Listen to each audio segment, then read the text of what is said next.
All right, I knew this question was coming. Let's look at number 3.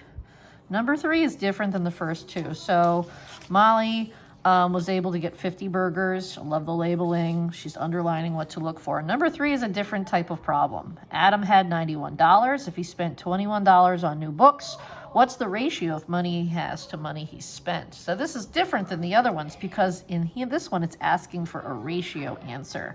And up in the answer bank, it's going to be one of these 3. So what's the very first thing you got to do with ratio tables?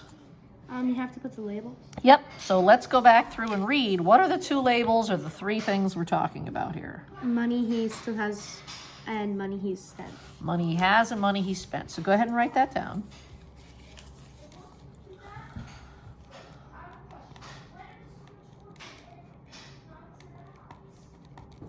All right. So Adam had $91 if he spent $21. So that obviously goes into spent. Put $21 down there.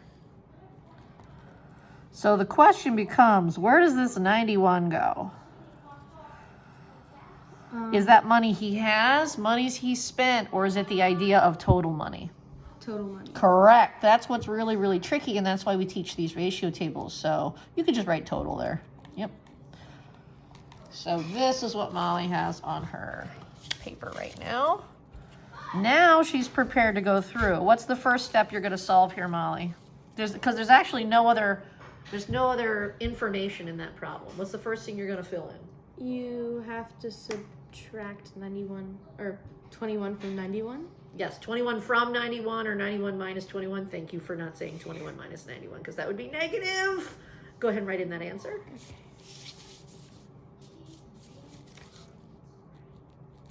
Okay, now, students always get to this point and then they're like, I don't know what to do now. So they go back and they reread the problem. Adam had $91. Yeah, I put that in here. If he spent 21 on new books, how much money does he still have left? What's the ratio of money he has to money he spent?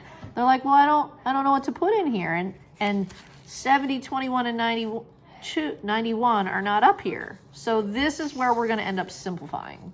Okay, what number do you see that you can simplify all these numbers by?